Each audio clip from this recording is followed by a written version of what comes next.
Praise the Lord everyone, God bless you all. परमेश्वर आप सबको बहुत ज़्यादा बरकत दे।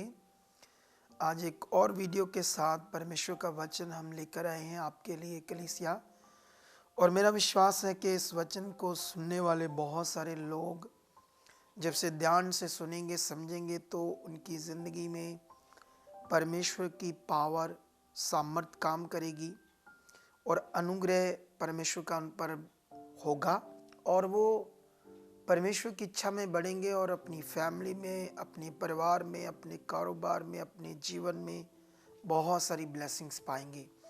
सो स्टार्ट करते हैं परमेश्वर का पावरफुल वचन आज का, जैसे बहुत सारा हमारी उन्नति होगी, हमें आशीष मिलेगी।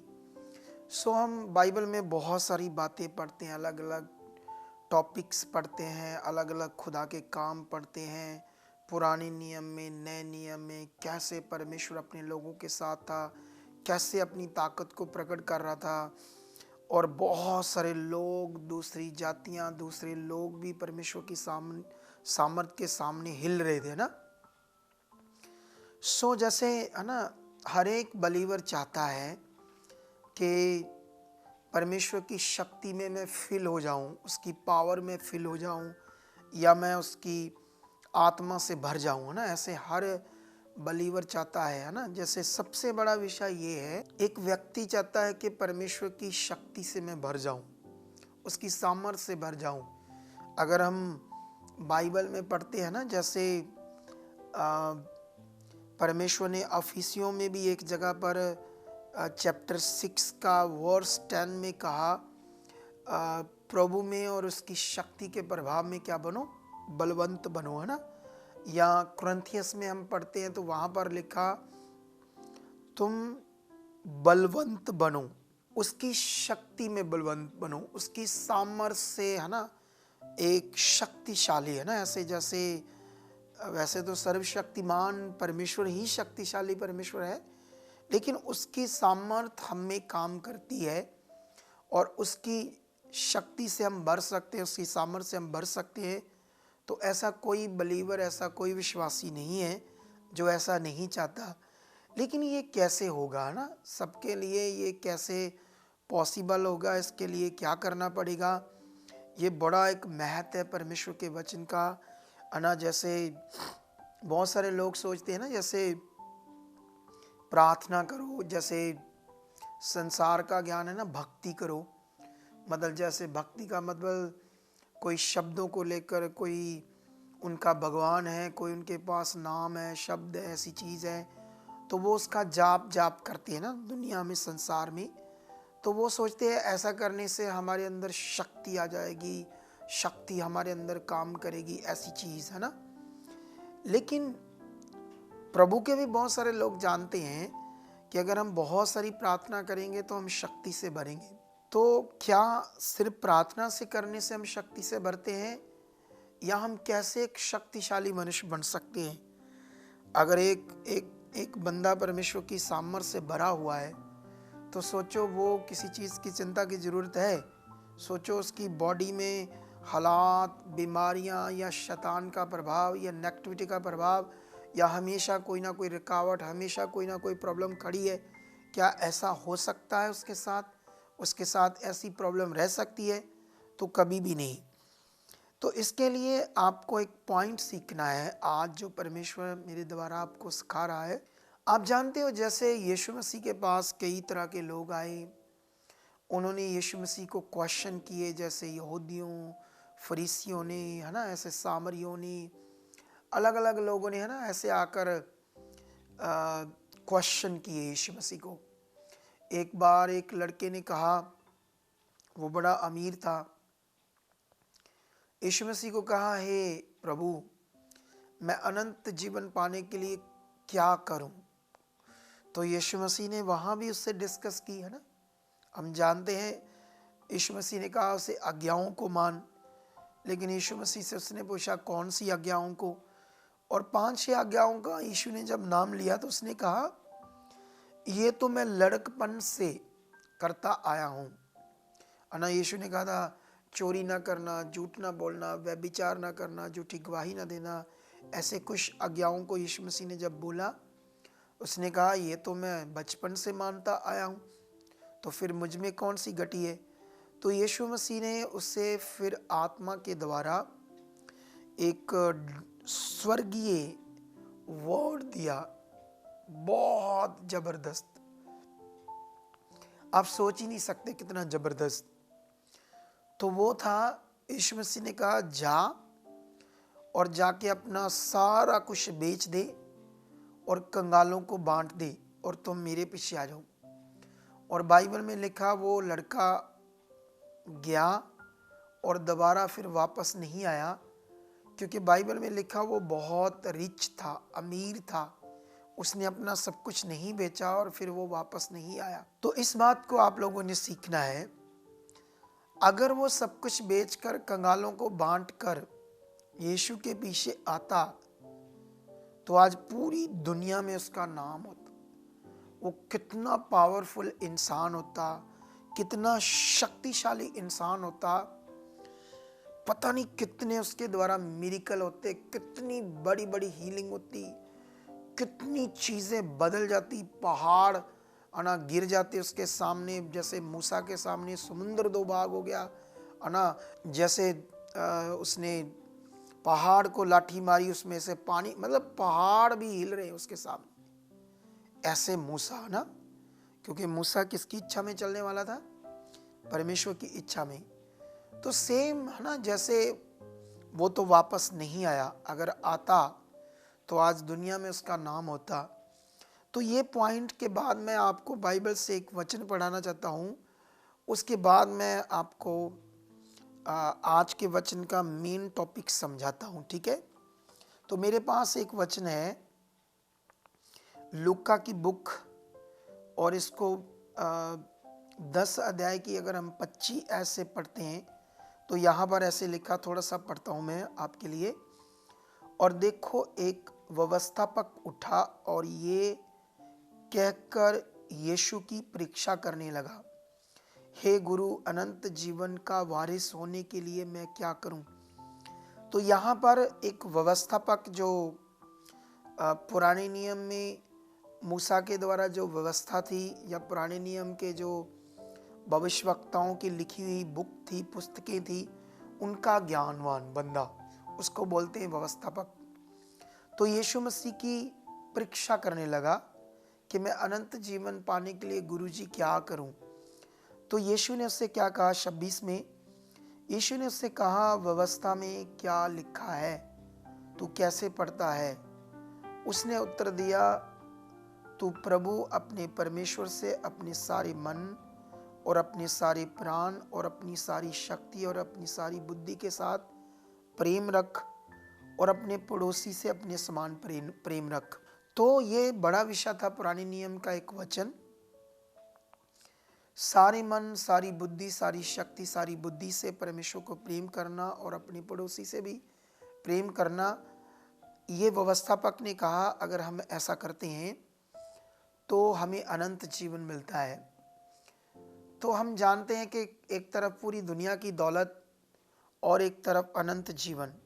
पूरी दुनिया की दौलत राख है, खाक है, कुछ भी नहीं है। अनंत जीवन मनुष्य के लिए वो चीज़ है जो मरने के बाद भी जीवन है। इससे बड़ा खजाना, इससे बड़ा कोई भी दुनिया में कीमती चीज़ नहीं है। तो इसीलिए उसके लिए लिखा, सारी बुद्धि, सारी जान, सारी शक्ति, सारी मन से, है ना, परमेश्वर को प्रेम करना। इसका मतलब क्या है? ये बात का मतलब क्या है? इसका मतलब होता है परमेश्वर की इच्छा, और वो जो कह रहा है परमेश्वर हमें करने के लिए, उसे पूरा करना। तो उसे पूरा वही कर सकता ना जो सारे मन, सारी बुद्धि, सारी शक्ति, सारी जान से उसको प्यार करता है ना। हम जानते हैं इस दुनिया में जैसे एक बाप है, अगर उसका कोई बच्चा बड़ा प्रिय है, बहुत प्रिय है, बहुत प्यार करता है उससे, वो कुछ भी कहेगा तो वो उसके लिए करेगा ना। अगर हम भी परमेश्वर से ऐसे प्यार करते हैं, अगर हमारे दिल में ऐसा परमेश्वर के लिए प्यार है, तो हम भी उस चीज को करेंगे, ठीक है। जो परमेश्वर कहेगा हम वो करेंगे। लेकिन बहुत बार लोग तो अपनी अभिलाषाएं, अपनी समझ, अपना तरीका, कभी है ना करना या ना करना, कभी कुछ परमेश्वर की इच्छा में चलना, जो सुना उसको अच्छे से करना या ना करना, ये मनुष्य की फितरत होती है। बिलीवर्स की बात कर रहा हूं मैं, संसार के लोगों की बात नहीं कर रहा। तो ये विषय बड़ा है और यीशु के सामने जब ये बात को रखा गया, उसके आगे भी हम पढ़ते हैं। यहाँ एक हमारे लिए बड़ी जबरदस्त शिक्षा है। 29 में ऐसे लिखा, यीशु ने उससे कहा, तूने ठीक उत्तर दिया, यही कर तो तू जीवित रहेगा। परंतु उसने अपने आप को धर्मी ठहराने की इच्छा से यीशु से पूछा, तो मेरा पड़ोसी कौन है? यीशु ने उसे उत्तर दिया, एक मनुष्य यरूशलेम से यरीहो को जा रहा था कि डाकुओं ने घेर कर उसके कपड़े उतार लिए और उसे मार पीट कर उसे अधमरा छोड़कर चले गए। और ऐसा हुआ कि उसी मार्ग से एक याजक, याजक कौन?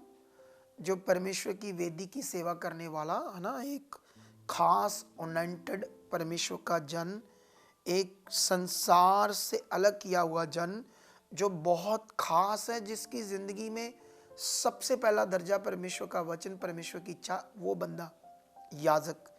तो यीशु मसीह यहाँ उस व्यवस्थापक को एक उदाहरण से बहुत बड़ी शिक्षा दे रहे हैं, तो उसको हम भी समझते हैं। तो यीशु मसीह ने कहा, जब ऐसा डाकुओं ने एक इंसान के साथ किया, अब यीशु मसीह उदाहरण से समझा रहा है उस व्यवस्थापक को कि उसी मार्ग से एक याजक निकला, है ना। तो याजक के बारे में अभी मैंने बताया, याजक एक संसार से अलग किया मनुष्य, खास, जो सबसे पहले परमेश्वर जो कहता वो करता। और यहां पर लिखा है, परंतु वो याजक उसे देखकर कतराकर चला गया। इसी रीति से एक लेवी उस जगह पर आया, वह ये भी परमेश्वर का प्रिय है। इसी लेवियों के कुल से याजक बनते हैं, मतलब ये भी बहुत धर्मी मनुष्य, ठीक है। तो यीशु मसीह एक उदाहरण से समझा रहा है कि इसी रीति से एक लेवी उस जगह पर आया, वह भी उसे देखकर कतराकर चला गया। तो दोनों की बात करने के बाद तीसरे मनुष्य की बात कर रहे हैं यीशु, वो है सामरी। कौन है? परंतु एक सामरी यात्री वहां आ निकला और आगे लिखा, और उसे देखकर तरस खाया। सामरी कौन? अन्य जाति, जो पापी लोग थे, जो जीवित परमेश्वर को नहीं जानते, जो पत्थर मिट्टी ऐसी चीज़ों की पूजा करने वाले लोग। लेकिन यीशु मसीह ऐसे उदाहरण, दृष्टांत यूज कर रहा है, एक पावरफुल मनुष्य को शक्तिशाली बनाने का विषय यहाँ पर है। और यहाँ पर लिखा, उसने उसके पास आकर उसके घावों पर तेल और दाखरस डालकर पट्टियां बांधी और अपनी सवारी पर चढ़ाकर सराय ले गया और उसकी सेवा टहल की। दूसरे दिन उसने 2 दिनार निकालकर सराय के मालिक को दिए और कहा, इसकी सेवा टहल करना, और जो कुछ तेरा और लगेगा वह मैं लौटने पर तुझे भर दूंगा। अब तेरी समझ में जो डाकुओं से गिरा था, इन तीनों में से उसका पड़ोसी कौन है? उसने कहा, वही जिसने उस पर दया की। तो यीशु ने उससे कहा, जा तू भी ऐसा ही कर। आमीन। यहाँ पर बहुत पावरफुल शिक्षा है हमारे लिए, क्योंकि ये जो याजक लोग थे, व्यवस्थापक थे, ये अपने आप को धर्मी समझते थे और अपने आप को परमेश्वर के नज़दीक समझते थे। ये समझते थे हम अन्य जाति पापियों की तरह वो लोग नहीं हैं, हम परमेश्वर के बच्चे हैं। आज भी परमेश्वर में चलने वाले लोग बहुत सारे यही मिस्टेक कर रहे हैं कि परमेश्वर जो कह रहा है ना, बहुत बातों में अचूक जाते हैं। अब जो खुदा ने कहा उससे हम धर्मी ठहरते हैं, और जो जो परमेश्वर में कहते करने के लिए, वो करना ही हमारा शक्तिशाली बनना है, ठीक है। फिर हमारे अंदर उसकी सामर्थ्य काम करती है, ताकत काम करती है। और अगर हम ये करते जाते हैं, और याद रखना, जब भी हम मन बनाते हैं, परमेश्वर जो कह रहा है उसको करने के लिए तो पवित्र आत्मा ऑलरेडी हमारे जीवन में काम करता है। परमेश्वर की सामर्थ ऑलरेडी हमारे जीवन में काम करती है, उसको करने में हमारी हेल्प करती है। लेकिन करने के लिए अंगीकार करना, ध्यान देना कि हाँ जो खुदा ने कहा मुझे करना है, ये बात, ये विषय परमेश्वर ने ऐसे कहा है। जब हम इसको ध्यान देना शुरू करते हैं तो परमेश्वर की सामर्थ ऑलरेडी और दया हमारे ऊपर काम करती है। पवित्र आत्मा हमें मदद करता है कि जो परमेश्वर का वर्ड है, जो परमेश्वर हमको कह रहा है उसको करने के लिए। और आई होप इस वचन के द्वारा जितने भी लोग आज इस बात को सीख रहे हैं और समझ रहे हैं, मेरा विश्वास है, क्योंकि यहाँ पर है ना, जैसे एक बड़ा विषय था, वो था इस दृष्टांत से, इन बातों से हमारा एक अच्छा मन, आध्यात्मिक मन, दूसरों के लिए भी, अपने लोगों के लिए भी, और दूसरा परमेश्वर जो हमें कह रहा है वो करना। लेकिन परमेश्वर के लोग भी बहुत बातों में आगे पीछे होते हैं, इसीलिए उनकी ज़िंदगी में बीमारियां भी होती है, हालात भी होते हैं, दुख भी होते हैं, परेशानियां भी होती है, क्योंकि अपनी बुद्धि, अपना तरीका, अपना सोच है ना लगाते हैं हमेशा ही। बहुत बार बलीवर, अच्छा मैं ऐसा करूँगा, ये मेरे लिए राइट होगा, मैं ऐसे चलूँगा, ये करूँगा, है ना। हमेशा ये कभी प्रार्थना नहीं करते परमेश्वर क्या चाहता है, उसकी इच्छा क्या है। तो जब हमारे अंदर वचन काम करेगा, हम हमेशा संगति में बने रहेंगे, परमेश्वर की रोटी, परमेश्वर का वचन खाते रहेंगे, प्रे लाइफ में रहेंगे, और सबसे बड़ा जो परमेश्वर में कहता है वो करने में हमेशा ध्यान रखेंगे, तो आप एक शक्तिशाली मनुष्य होंगे। आपके जीवन में बीमारियां नहीं होंगी, हालात नहीं होंगे, रोग नहीं होंगे, और दूसरों से आपका भला होगा। आई होप इस वचन से तुम्हें परमेश्वर छू चुका है, ब्लेस कर चुका है, तुम्हारे मन को खोल चुका है, ताकि तुम ऐसा करो जो आज आपने सीखा है। तो मैं आपके लिए प्रार्थना करता हूँ लास्ट में कि परमेश्वर आपको मदद करे, क्योंकि मैं खुदा का दास हूँ और मेरा विश्वास है जो कुछ मैं प्रार्थना में मांगता हूँ और परमेश्वर से क्या करता है, पूरा करता है। तो आइए आंख बंद करें और इस प्रार्थना को रिसीव करो मेरे साथ मिलकर। धन्यवाद परमेश्वर, मैं तेरा दास हूँ खुदावंद, जो वर्ड, जो वचन आपने मुझे दिया खुदावंद, जितने लोग इसे सुन रहे, जितने लोग खुदावंद तेरे जो बच्चे बुलाए गए, जो परमेश्वर एक दिन अंधकार में थे, आज तेरी ज्योति में है परमेश्वर, आप इसी वक्त खुदावंद इनके मनों को छू रहे हो, इनकी आत्मिक बुद्धि से इन्हें परिपूर्ण कर रहे हो, इनकी मन की आंखों को राइट नाउ खोल रहे हो, खोल रहे हो, खोल रहे हो, यीशु मसीह के सामर्थी नाम से खोले। इसी वक्त सारी नेगेटिविटी, सारी रुकावटें, सारा हालात, सारा दुष्ट का गंदा प्रभाव, मैं यीशु के नाम से तेरी जीव शक्ति को मांगता हूं इन लोगों के ऊपर। राइट नाउ सारा हालात आउट हो जाए खुदावंद। जो इन्होंने सीखा है आज, इनकी जिंदगी में फल लाए, तेरी शक्ति से भरे।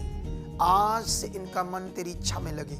आज से खुदावंद इनके अंदर तेरा आत्मा काम करे। जो आपका वचन कहता खुदा इनकी जिंदगी में पूरा हो। आज से इनका मन लगे, आज से तेरा वचन पूरा करे, आज से तुम्हें प्यार करे, सारे मन से, सारी बुद्धि से, सारी शक्ति से, सारी जान से, जिसका मतलब है तेरे वचन को पूरा करना, तेरी इच्छा में चलना। आज से खुदावंद इनकी जिंदगी में हो चुका है। जितनी रुकावटें तुम्हारी जिंदगी में आ रही है, खुदा के दास के नाते उनको मैं तोड़ देता हूँ यीशु मसीह के नाम से, यीशु मसीह के नाम। कोई भी आज अपने घरों में इस वीडियो को सुन रहा है, कोई बीमार है, दुखी है, उसका कोई काम नहीं बढ़ रहा, कोई कर्ज है, डॉक्यूमेंट्स है, दुष्ट आत्मा सता रहा है, बेड पर है, तो राइट नाउ स्क्रीन को मेरे हाथ को टच करो। राइट नाउ तेरी जीव शक्ति खुदावंद इन्हें छुए भी, छुए। जो मुझ में तेरी सामर्थ काम कर रही है इसी वक्त खुदावंद, आज जो सारा दिन की प्रार्थना मैंने की खुदावंद, उससे जो मेरी उन्नति हुई, उससे जो मेरे अंदर तेरी पावर काम कर रही है, राइट नाउ जितने लोग मेरे हाथ को छू रहे हैं, चंगे हो जाओ, चंगे हो जाओ, चंगे हो जाओ। सारी नेगेटिविटी आउट, इसी समय खुदा का पावर काम करे, वो कर रहा है। तुम छुए जा रहे हो, आजाद हो रहे हो, टच किए जा रहे हो, टच किए जा रहे हो। इसी वक्त तुम्हारी बीमारियां जा रही है, हालात जा रहे हैं, तुम्हारे रास्ते खुल रहे हैं, जादू टूना खत्म हो रहा है, तुम्हारे कारोबार पर जो नेगेटिविटी का प्रभाव वो खत्म हो रहा है, रास्ते खुल रहे हैं, आप ब्लेस हो रहे हो, बरकत पा रहे हो। ऐसा हो चुका है यीशु मसीह के नाम से, आमीन। सो कलीसिया, आज का वचन और आज की प्रार्थना तुम्हारी जिंदगी में काम कर चुकी है। इन दिनों में हम बड़ी एक स्ट्रॉन्ग प्रार्थना में बैठे हैं आपके लिए। ये मैं इसलिए बता रहा हूँ ताकि आपके मन में रहे कि हमारे पीछे प्रार्थना होती है और परमेश्वर की पावर ने काम करना है। तो इन बातों से आप बने रहना। मिलते हैं थर्सडे और संडे बड़ी मीटिंग में वचन के साथ और परमेश्वर की ग्रेस के साथ, और परमेश्वर आपको बहुत सारी बरकत दी यीशु मसीह के नाम से, आमीन।